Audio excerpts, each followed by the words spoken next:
가을이 점점 깊어가고 있습니다.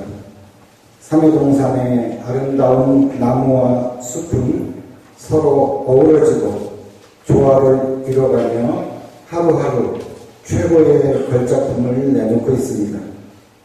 잠시 시간을 내셔서 가을이 주는 선물을 아무 부담 없이 받아보시는 것도 좋을 것 같습니다. 가을에는 문화 행사도 여기저기서 많이 열립니다. 옛날에는 애를 쓰고 수고를 하고 멀리까지 찾아가야 공연들을 관람할 수가 있었는데 요즘에는 조금만 관심을 기울이면 가까운 곳에서 아주 훌륭한 공연을 즐길 수가 있습니다. 우리 일산에도 그러한 공연이 많이 열리는 것으로 알고 있습니다. 연극도 이러한 훌륭한 공연 중에 하나인데 연극에서는 특히 배우들의 대사가 중요합니다. 어떤 말을 어떻게 하느냐에 따라서 관객들을 울리기도 하고 웃기기도 하고 슬프게 하기도 하고 기쁘게 하기도 하고 때로는 분노하게 만들기도 합니다. 그런데 배우들이 이 대사를 말하는 방법에는 독백이라는 것이 있습니다. 배우가 상대 없이 혼자 말하는 것, 혼자서 중얼거리는 것을 말합니다. 우리가 잘 아는 셰익스피어의 햄릿에 나오는 독백, 사느냐 죽느냐 이것이 문제로다.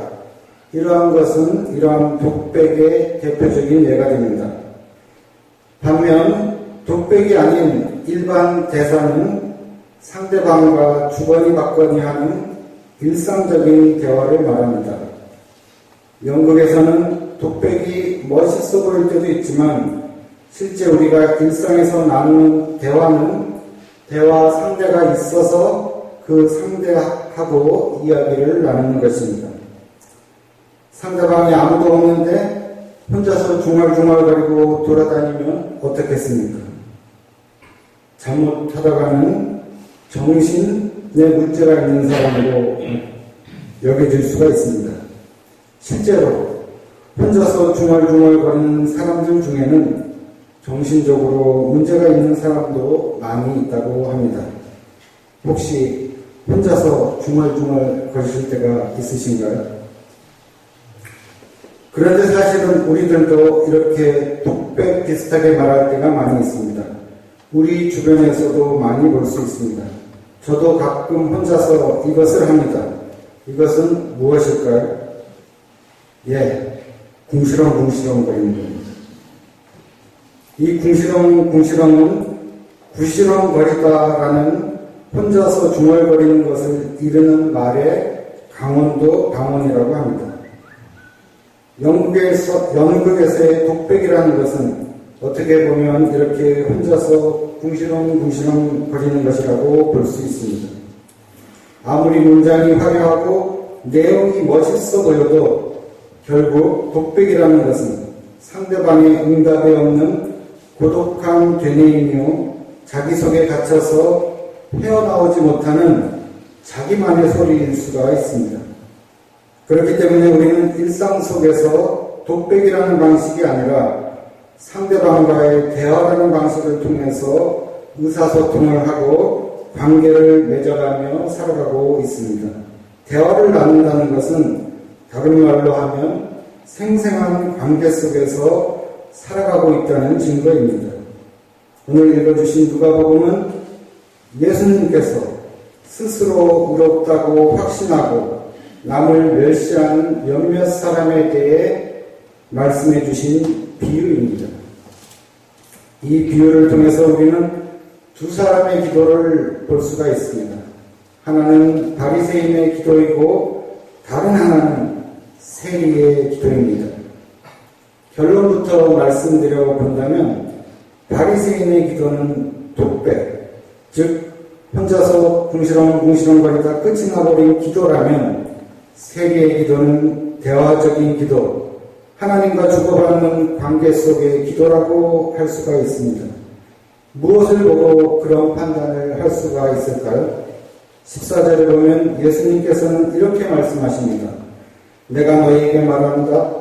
의롭다는 인정을 바꿔서 자기 집으로 내려가는 사람은 저 바리새파 사람이 아니라 이 세리다. 하나님으로부터 의롭다는 인정을 받은, 즉 응답을 받은 기도는 바리새인의 기도가 아니라 바로 세리의 기도였다는 것입니다. 오늘 저희도 하나님 앞에 나왔습니다. 찬송도 하고 기도도 하고 말씀도 듣고 헌금도 드립니다. 그러나 우리가 하나님 앞에 나왔을 때 중요한 것은 하나님께 드리는 우리의 종교적 행위가 아니라 하나님으로부터 오는 응답, 너는 참으로 의로운 사람이라는 하나님의 인정이 아니겠습니까? 우리가 하나님의 인정을 받고 하나님으로부터 죄의 용서를 받고 돌아간다면 그것처럼 기쁜 일은 없을 것입니다. 오늘 이 두 사람의 기도에 대한 응답은 전혀 예상 밖의 결과일 수가 있습니다. 왜냐하면 당시 세리에 대한 일반적인 평판은 아주 좋지 않았기 때문입니다. 고대 팔레스타인의 세리는 물론 오늘날의 세무공무원과는 다릅니다. 그러나 당시의 세리에 대한 일반적인 인상은 다음과 같습니다. 그들은 가난한 자들을 사취하여 부를 누리는 부패하고 겉모술수를 부리는 위탁업자들이었습니다. 부자로 여겨지는 세리들은 이웃들에게 쥐어짤대로 짜모은 금액 중 상당한 부분을 로마에 바쳤습니다. 세리들은 자기가 맡은 지역에서 개인적으로 할당된 책임을 감당하면 됐지만 실제로는 그보다 더 많은 것들을 거둬들여서 많은 불이한 그러한 이익을 거둬들였던 것입니다. 그래서 세리들은 백성들의 원망의 대상이며 동시에 경멸의 대상이기도 했습니다. 예수님이 세리들과 함께 할 때 사람들은 예수님을 죄인들, 불의한 자들과 함께 하기 때문에 비난하기도 했습니다. 예수님께서 세관장 삭개오의 집에 들어가셨을 때 사람들은 예수님이 죄인의 집에 묵으러 들어간다고 예수님을 비난했습니다. 한마디로 당시의 세리는 불의한 자를 대표하는 죄인이었습니다. 그런데 오늘 본문은 우리의 예상과는 달리 이 불의한 세리가 오히려 하나님으로부터 의롭다는 인정을 받고 자기의 집으로 돌아갑니다. 세리에 비하면 이 바리새인은 아주 훌륭한 사람이라고 볼 수가 있습니다.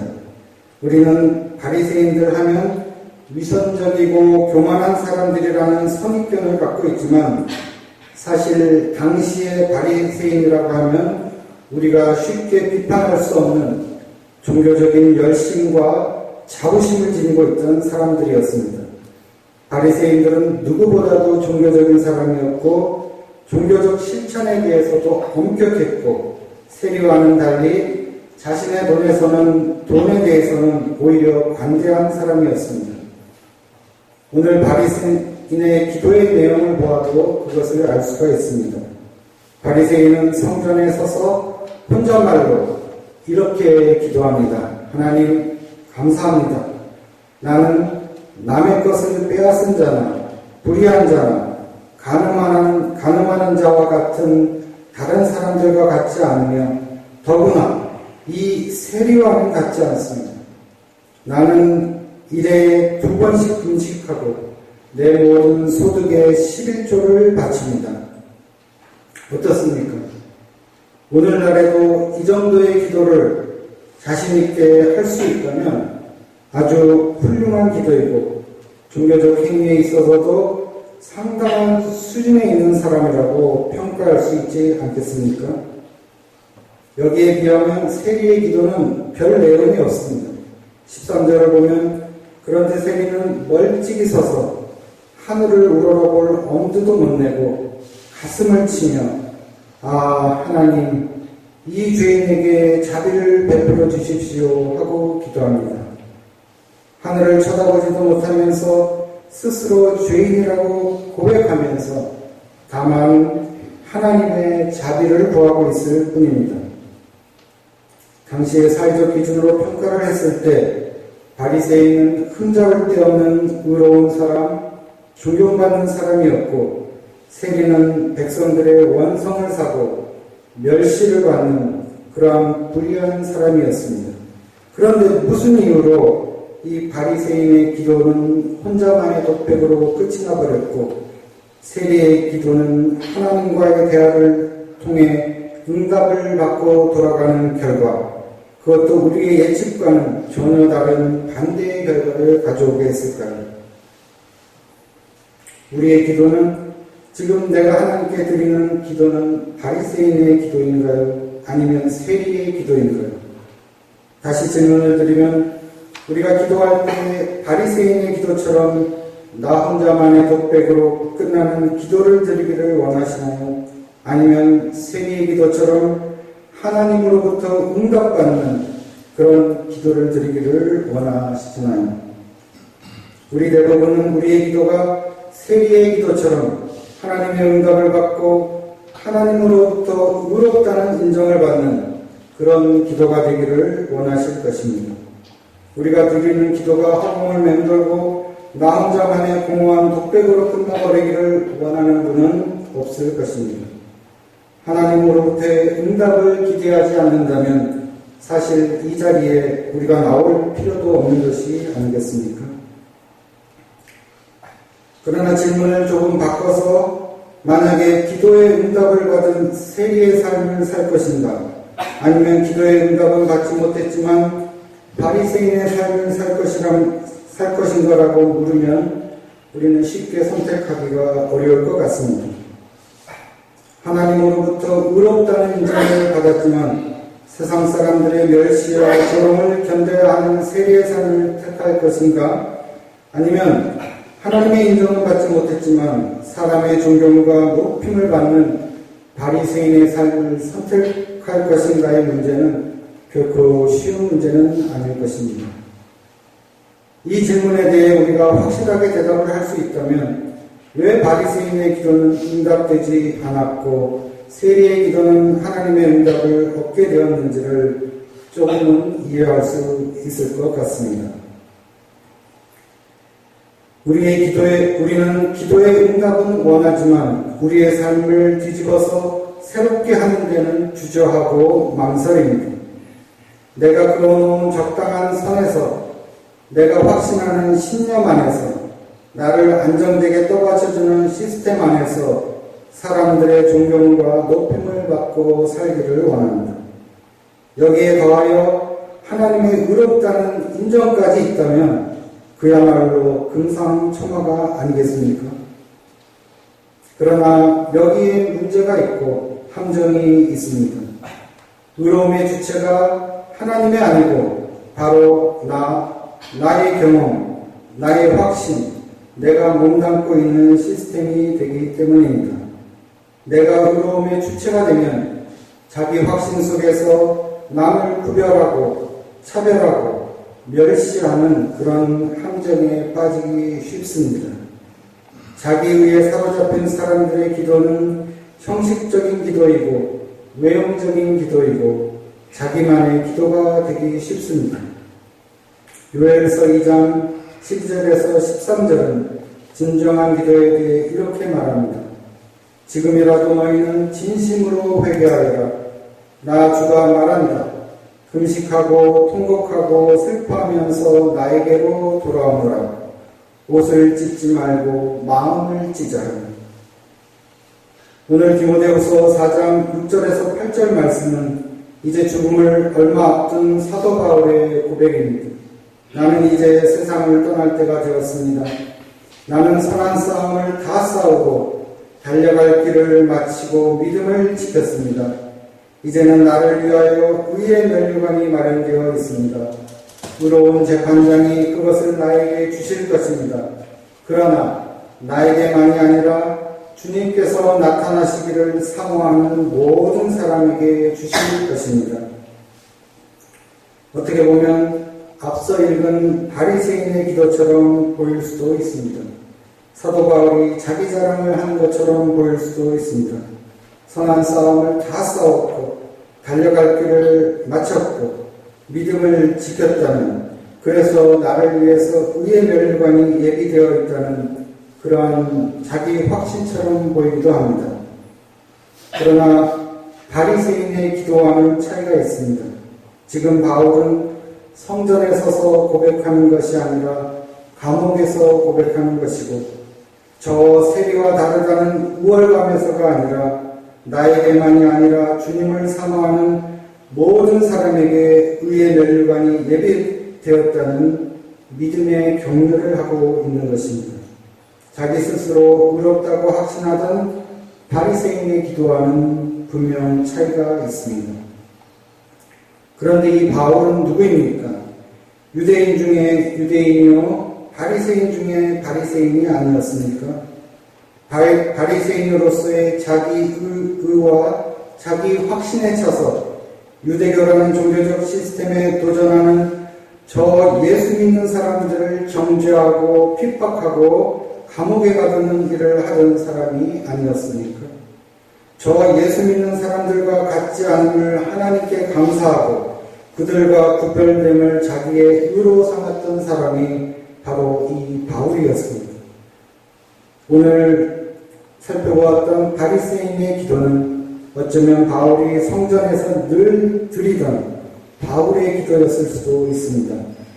그러나 바울의 기도는 바뀌었습니다. 디모데전서 1장 15절을 보면 바울은 자기 스스로를 죄인의 우두머리라고 고백합니다. 세리보다 더한 죄인이 바로 바울 자신이라고 고백을 하는 것입니다.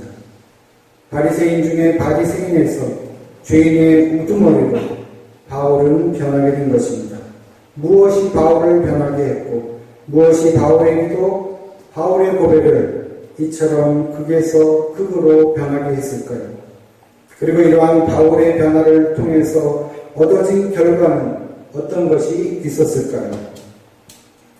오늘 읽어주신 말씀 디모데후서 4장 17절을 보면 주님께서 내 곁에 서셔서 나에게 힘을 주셨습니다. 그것은 나를 통하여 전도의 말씀이 완전히 전파되게 하시고 모든 이방 사람이 그것을 들을 수 있게 하시려는 것입니다. 라고 기록되었습니다. 자기의 사회 방식과 자기가 속한 시스템 속에서 깨어난 바울이 보게 된 것은 나와 다른 사람들도 사랑하시는 하나님의 모습입니다. 하나님이 나만, 유대교만 사랑하시는 줄 알았는데 그게 아니라는 것을 깨닫게 된 바울은 큰 충격을 받게 됩니다. 이것은 자기의 의의가, 자기의 시스템이 깨지는 충격입니다. 빅토르 위거의 소설 제목 레 미제라블은 비참한 사람, 불쌍한 사람이라는 뜻이라고 합니다. 주인공 장발장은 빵을 훔친 죄로 19년 동안 감옥살이를 하다가 가석방이 되어서 새로운 삶을 개척합니다. 그러나 경감 자베르는 한 번 죄인은 영원한 죄인이라고 판단하고 장발장을 계속 추적합니다. 결과는 어떠했습니까? 당시의 시스템 안에서 피도 눈물도 없는 심판의 하나님을 믿었던 자베르는 결국 자살할 수밖에 없었고, 오히려 무엇이 옳은 것인지를 늘 고민하던 장발장은 하나님의 은혜를 경험하게 됩니다. 과연 누가 레 미제라블 비참한 사람이었습니까? 사도 바울은 자기가 확신하던 세계관이 깨어진 경험을 한 후 자기가 핍박하던 예수 때문에 감옥에 갇혀 지금 죽음을 기다리고 있습니다. 우리의 제한된 시각에서 보면 사도 바울의 모습은 감옥에 갇혀 죽을 날을 기다리고 있는 레 미제라블 비참한 사람, 불쌍한 사람입니다. 그러나 하나님의 정의에 의하면 그러한 편견은 뒤집어질 수 있습니다. 지금 사도 바울은 다른 꿈을 꾸고 있습니다. 그 꿈의 내용은 의로우신 재판장이신 주님께서 바울과 주님의 나타나심을 사모하는 모든 사람에게 주시는 의의 면류관에 대한 꿈입니다. 하나님께 소망을 두는 자가 받게 되는 하나님의 자비요, 하나님의 은혜에 대한 꿈이라고 할 수 있습니다. 하나님께서 우리에게 영을 부어주실 때 우리는 비참한 죄인이 아니라 하나님으로부터 응답을 받고 의롭다는 인정을 받는 하나님의 자녀, 하나님의 사람으로서 새로운 꿈을 꾸게 되는 것입니다. 그것이 우리가 하나님 안에서 더 이상 비참하지 않다는 증거가 아니겠습니까? 오늘 요엘서의 말씀은 주님의 영을 통해 새롭게 변화되는 우리들의 모습을 보여줍니다. 우리들을 가두고 제한하고 꼼짝달싹 하지 못하게 하는 모든 것들로부터 벗어나서 새로운 비전을 보도록 우리를 조정하고 있습니다. 오늘 우리를 제한하고 우리들을 묶어두는 것은 어떤 것들이 있습니까? 무엇이 우리를 비참한 사람으로 묶어두고 가두어 둡니까? 주님의 영이 임할 때 그곳에 자유가 있고 해방이 있고 기쁨이 있고 새로운 비전이 열립니다. 그리스도 안에서 우리는 더 이상 비참한 사람이 아니라 의로운 사람이고 자유로운 사람이 됩니다. 이것이 하나님의 자비를 기다리는 믿음입니다.